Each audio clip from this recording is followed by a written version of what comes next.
नमस्कार, आप देख रहे हैं विशेष और आपके साथ मैं हूं सईद अंसारी।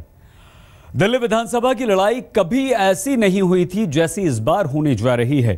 15 साल तक सत्ता में रही कांग्रेस के पास खोने के लिए इस चुनाव में कुछ भी नहीं है, जबकि अरविंद केजरीवाल के लिए ये करो या मरो का मुकाबला है।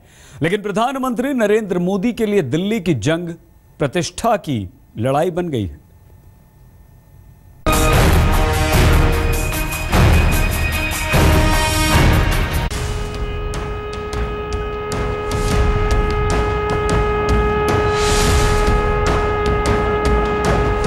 दिल्ली में, देश की राजनीति में, राजधानी में बिजली नहीं है। 48 घंटे में मैंने बिजली के दाम आधे कर दिए थे। भ्रष्टाचार का पवन कहीं फैलना नहीं चाहिए।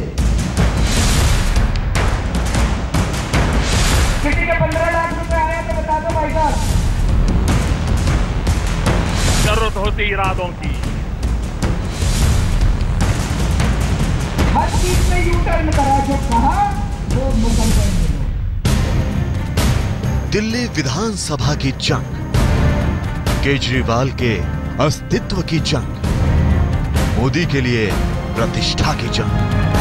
आपने कभी ऐसे राजनेता देखे हैं जो खुद कहें कि हां मैं एनार्किस्ट हूं, मैं एनार्की में विश्वास करता हूं? ऐसे कोई राजनेता सोच सकते हैं भैया? अगर आपको एनार्की करनी है, एनार्किस्ट हो, तो जाकर के जंगलों में नक्सलवाद वालों के साथ जुड़ जाओ। वही तो वो दिल्ली के रामलीला मैदान में प्रधानमंत्री नरेंद्र मोदी के ये तीखे बाण बता रहे थे कि दिल्ली विधानसभा की लड़ाई उनके लिए नाक का सवाल बन चुकी है। दिल्ली को नक्सलवाद की लपेट में नहीं लाया जा सकता, दिल्ली को एनार्की में नहीं लाया जा सकता। यहां सभ्य समाज रहता है, देश की राजनीति यहां से केंद्रित होती है। विश्व में दिल्ली की एक शान होनी चाहिए, उस शान को एनार्की की तरफ नहीं जाने देना चाहिए। भारत माता की। दिल्ली में विधानसभा चुनावों का बिगुल बज चुका है, तारीख निकल गई है, अब आर पार की जंग शुरू हो गई है। नरेंद्र मोदी के लिए ये लड़ाई नाक पर बनाई है। बेशक उन्होंने 4 राज्यों में धड़ाधड़ जीत हासिल की है, लेकिन दिल्ली में तो राज दरबार का मुख्य द्वार है। रैली हुई है, उस रैली में जिस तरीके से मोदी को पेश किया गया है, तो ठीक है, मुख्यमंत्री के उम्मीदवार वो नहीं है, पर मुख्यमंत्री का कोई दूसरा उम्मीदवार भी नहीं है। और भारतीय जनता पार्टी के लिए अगर कोई चेहरा है सामने रखने के लिए तो देश के प्रधानमंत्री का, इसलिए जाहिर है कि प्रतिष्ठा तो नरेंद्र मोदी की ताक पर है। दिल्ली में बीजेपी भी मोदी के ही भरोसे है। मुख्यमंत्री पद के किसी दावेदार को पार्टी ने आगे नहीं किया है। दिल्ली में भी बीजेपी के पोस्टर बॉय नरेंद्र मोदी ही हैं। उनकी एक के बाद एक दर्जन भर रैलियों की योजना बनाई जा रही है। ये रणनीति है कि दूसरों के उम्मीदवार आने दो, उनको देखकर हम तय करेंगे कि कब किसको कहां से करना है, क्योंकि हम उन लोगों को सामने लाना चाहते हैं जो दिल्ली का विकास करें और जिनको दिल्ली की समझ हो। इसलिए आनन फानन में दूसरों की तरह हमने कैंडिडेट जल्दी डिक्लेयर इसलिए नहीं किए हैं, दूसरों ने तो इसलिए डिक्लेयर किए कहीं भाग ना जाए दूसरी पार्टी। उधर अरविंद केजरीवाल के लिए दिल्ली विधानसभा का चुनाव तो अस्तित्व का सवाल बन चुका है, अभी नहीं तो कभी नहीं। केजरीवाल की राजनीति के हथियार वही पुराने हैं। सवाल यह है कि क्या दिल्ली की जनता उन पर भरोसा करेगी? देखिए, दिल्ली के लोगों को आम आदमी पार्टी पे पूरा भरोसा है। पहली बार एक पार्टी है जो जनता से चंदा लेके चुनाव लड़ रही है। मान लीजिए मैं बिजली कंपनी के मालिक से चंदा लेके चुनाव लड़ूं, तो चुनाव जीतने के बाद वो मालिक आएगा, कहेगा अरविंद जी चंदा दिया था, बिजली के दाम बढ़ाओ, तो मेरे को बढ़ाने पड़ेंगे, एहसान ले रखा है। और मैं जनता से चंदा लेके चुनाव लड़ रहा हूँ, तो चुनाव जीतने के बाद जनता आएगी, अरविंद जी पैसा भी दिया था, वोट भी दिए थे, बिजली के दाम घटाओ, तो मेरे को घटाने पड़ेंगे। अरविंद केजरीवाल के लिए दिल्ली की कुर्सी छोड़ना और बीजेपी का उन्हें भगोड़ा करार देना, अब ये भगोड़ा शब्द केजरीवाल से चिपक कर रह गया है। नरेंद्र मोदी इसी को निशाना बना रहे हैं। यही लोग हैं जिन्होंने दिल्ली को स्थिर कर दिया है। जिन्होंने दिल्ली को स्थिर किया, उनको कभी वो पलट बने मत देना भाइयों बहनों। अरविंद केजरीवाल की मुसीबत दोहरी है। एक तरफ उन्हें नरेंद्र मोदी जैसे दिग्गज का सामना करना है, दूसरी तरफ कांग्रेस भी उन्हें घेरने की तैयारियों में जुटी है। Another set of booklet which we are going to come up with, you should be prepared, and the topic of that booklet would be 49 days की सरकार, दिल्ली बेहाल, यू टर्न केजरीवाल। जो भी हो, दिल्ली विधानसभा चुनावों की ये जंग अब तक की सबसे रोचक और कांटे की टक्कर वाली जंग साबित होने जा रही है, जिसमें जहां बात कुछ खोने की नहीं, कुछ बचाने की है। बीजेपी को नाक बचानी है तो आम आदमी पार्टी को अपना अस्तित्व। संजय शर्मा, दिल्ली आज तक। पिछले विधानसभा चुनावों में नरेंद्र मोदी ने दिल्ली के लिए प्रचार किया था, रैली की थी, असर भी हुआ था। दिल्ली में बीजेपी सबसे बड़ी पार्टी बनकर उभरी, लेकिन सत्ता से दूर हो गई। वो कसक अभी भी नरेंद्र मोदी के दिल में है। और दूसरी बात यह कि अरविंद केजरीवाल नरेंद्र मोदी को चुनौती देने बनारस तक पहुंच गए थे। मोदी का पूरा हिसाब तो तभी बराबर होगा जब दिल्ली में भी बनेगी बीजेपी की सरकार।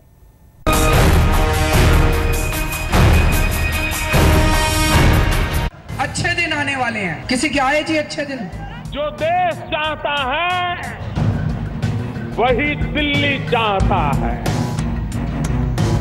दिल्ली का चुनाव प्रतिष्ठा और वजूद की लड़ाई है।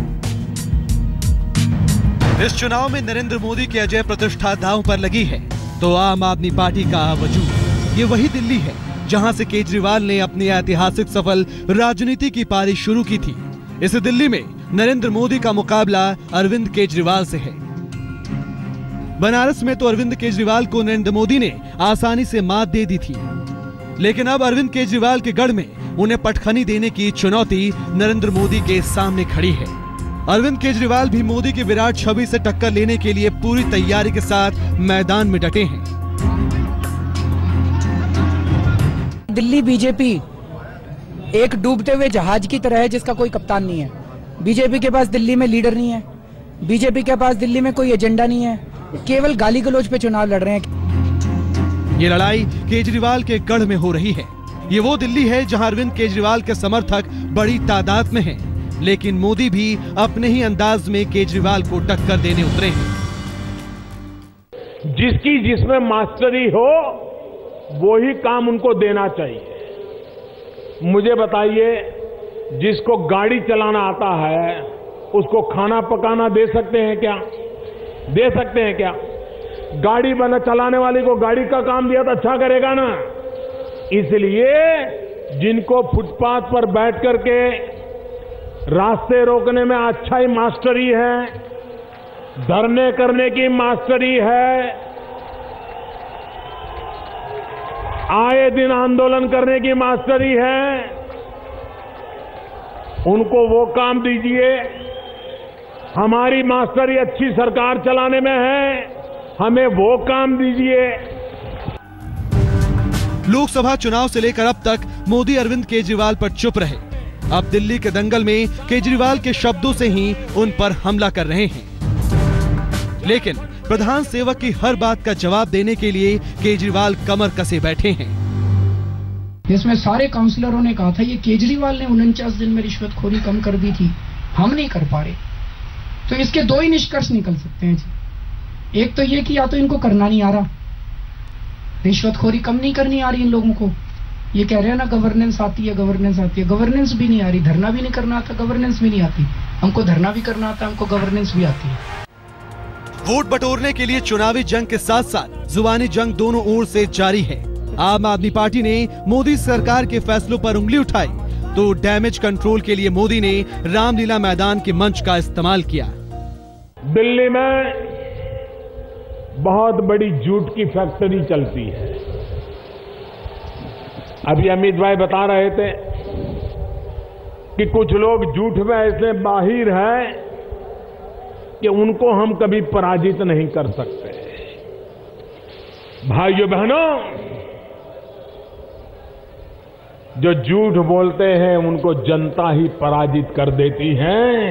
हमें उसके लिए समय बर्बाद करने की जरूरत नहीं होती है।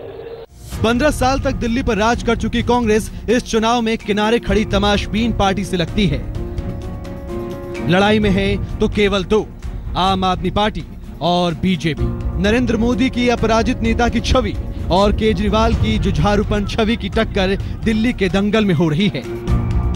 नरेंद्र मोदी को यकीन है कि लोकसभा और 4 राज्यों की तरह दिल्ली में भी फतह कर ली जाएगी, लेकिन ये मोदी का विश्वास है या अति विश्वास, ये 10 फरवरी के नतीजे बताएंगे, क्योंकि अरविंद केजरीवाल दिल्ली में कड़ी चुनौती दे रहे हैं। नरेंद्र मोदी अगर राष्ट्रीय नेता हैं, तो अरविंद केजरीवाल दिल्ली के नेता हैं। यहाँ लड़ाई राष्ट्रीय बनाम लोकल की है। अरविंद और मोदी जब काशी से चुनाव लड़े थे, तो काशी उनके अस्तित्व से जुड़ गई। अब दिल्ली दोनों के अस्तित्व से जुड़ गई है। दिल्ली की लड़ाई नरेंद्र मोदी के अपराजित नेता वाली प्रतिष्ठा या तो और निखारेगी या ये छवि टूट जाएगी। साथ ही इस लड़ाई में जीत या हार केजरीवाल का राजनीतिक भविष्य भी तय कर देगी। संजय शर्मा, दिल्ली, आज तक। बीजेपी तो नरेंद्र मोदी के भरोसे है। मुख्यमंत्री पद का कोई भी उम्मीदवार अभी पार्टी की तरफ से जाहिर नहीं हुआ है और दूसरी तरफ आम आदमी पार्टी के पास अरविंद केजरीवाल का चेहरा है। दोनों पार्टियां दिल्ली में सरकार बनाने का दम भर रही हैं, लेकिन दिल्ली के दिल में आखिर क्या है? ओपिनियन पोल्स के नतीजे बहुत कुछ साफ कर देते हैं।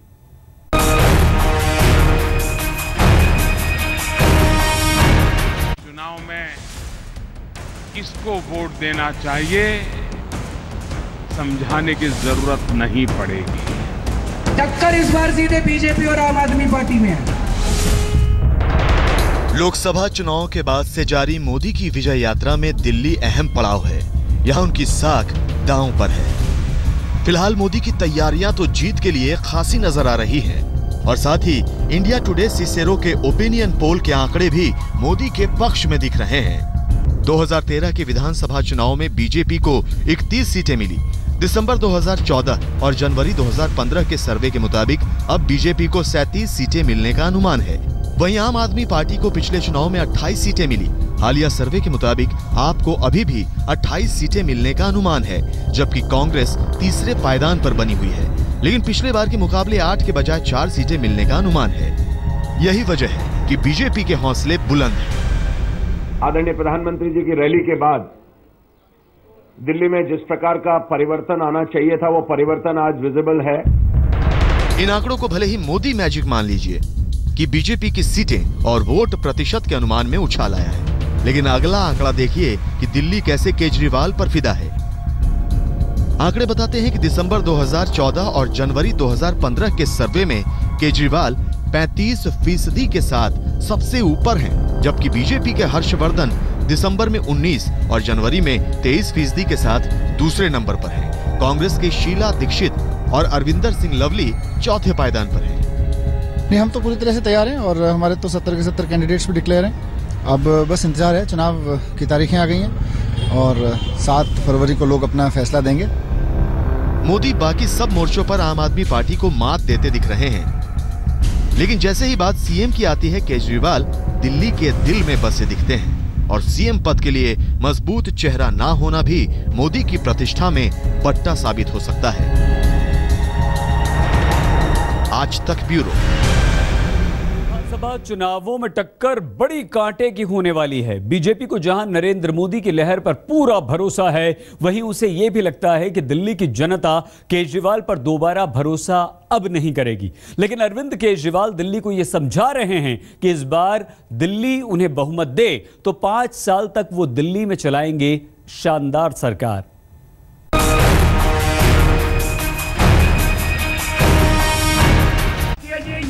सरकार है जो कहती है उसका उल्टा करती है। अगर आपको एनआरकी करनी है, एनआरकिस्ट हो तो जाकर के जंगलों में नक्सलवाद वालों के साथ जुड़ जाओ। मुकाबला कड़ा होगा, इसमें कोई दो राय नहीं है। बीजेपी और आम आदमी पार्टी की अपनी अपनी मजबूती है तो कुछ कमजोरियां भी हैं। बीजेपी के पास नरेंद्र मोदी के रूप में सुपरस्टार प्रचारक हैं, जिनके आभा मंडल के आगे विरोधी पार्टी का कोई भी प्रचारक टिक नहीं सकता। लोकसभा और देश के तमाम राज्यों में हुए विधानसभा चुनावों में भी मोदी की लहर चली है। बीजेपी को भरोसा है कि दिल्ली में भी चलेगी नरेंद्र मोदी की लहर। बीजेपी के परंपरागत वोटर उसके साथ हैं, जिनके दम पर पिछले विधानसभा चुनावों में वो सत्ता के बिल्कुल करीब पहुंच गई थी। उच्च और मध्यम वर्ग की अरविंद केजरीवाल से नाराजगी को भी बीजेपी भुनाने की कोशिश करेगी। चाहे वो झुग्गी झोंपड़ी हो, अनाधिकृत कॉलोनी हो, गांव हो, मध्यम वर्गीय हो, उच्च वर्गीय हो, सब वर्ग जो हैं वोट दे रहे हैं क्योंकि लोग प्रधानमंत्री नरेंद्र मोदी के विकास के कार्यक्रमों से बहुत खुश हैं। उधर आम आदमी पार्टी को भी दिल्ली में अपनी जीत पक्की दिखाई दे रही है। पार्टी के लोग लगातार प्रचार में जुटे हैं। अरविंद केजरीवाल अपनी ईमानदार छवि और 49 दिन की स्वच्छ सरकार के सहारे एक बार फिर दिल्ली का दिल जीत सकते हैं। अरविंद केजरीवाल एक बार फिर दिल्ली के बिजली, पानी, महिला सुरक्षा जैसे स्थानीय मुद्दों पर जोर दे रहे हैं। दिल्ली का मुस्लिम वोटर एकजुट होकर बीजेपी के खिलाफ आम आदमी पार्टी को वोट दे सकता है। दिल्ली के झुग्गी झोपड़ी वाले इलाकों में आम आदमी की पकड़ बीजेपी की तुलना में कहीं ज्यादा है। बीजेपी अपने आक्रामक चुनाव प्रचार में दिल्ली की जनता को समझा रही है कि भगोड़े पर भरोसा मत करो, तो वहीं आम आदमी पार्टी के लोग बीजेपी को उसके भगवा एजेंडे पर घेर रहे हैं। जैसे जैसे चुनाव नजदीक आएंगे, ये जंग और भी तेज होगी। दिल्ली विधानसभा चुनाव दरअसल प्रधानमंत्री नरेंद्र मोदी के लिए प्रतिष्ठा का प्रश्न बना हुआ है, क्योंकि अभी तक प्रदेश बीजेपी ने चुनाव में कोई भी चेहरा सामने नहीं किया है। प्रदेश बीजेपी के तमाम चेहरे मोहरे बने हुए हैं। सिर्फ एक चेहरा दिखाई देता है, वो है प्रधानमंत्री नरेंद्र मोदी का। अब जाहिर है चेहरा पीएम का, तो प्रतिष्ठा भी पीएम की ही। कैमरामैन विनोद शिकारपुरी के साथ संजय शर्मा, दिल्ली आज तक।